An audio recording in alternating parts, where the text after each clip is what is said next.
মা তুমি কোথায় এসেছো? আর হাতে এটা কি?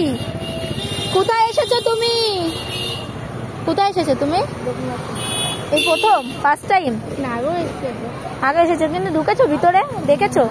কার সাথে এসেছিলে? ও ভাড়া বাড়ি যখন ছিল আমার মা তখন এসেছে।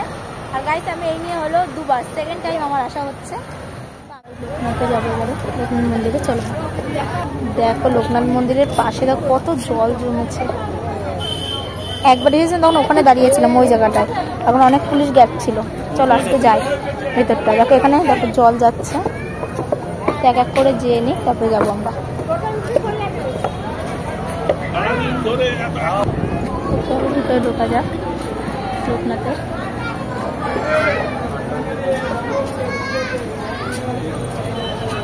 লোকনাথ মন্দিরটা দেখো, ঠিক আছে চারিদিকটা দেখো গাইস। দেখো এখানে হলো লোকনাথ বাবার হলো যে মূর্তি, যেটা শিব ঠাকুরের মতন, মানে শিব ঠাকুরই বলা যায়। এই দেখো সেই লোকনাথের আশ্রমের ইয়ে, দেখে নাও।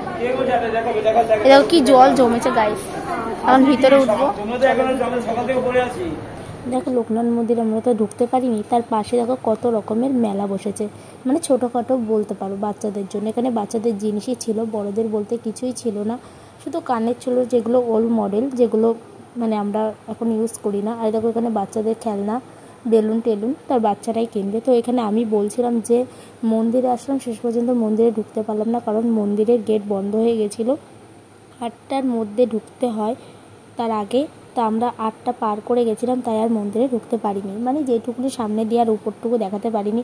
তো আগের বছর তোমাদেরকে দেখিয়েছিলাম মানে লোকনাথ মন্দিরটা কেমন। আর যারা বাসাতে থাকো তারা তো অবশ্যই দেখেছো। যদি ভিডিওটা ভালো লেগে থাকে অবশ্যই লাইক কমেন্ট আর শেয়ার করে দিও।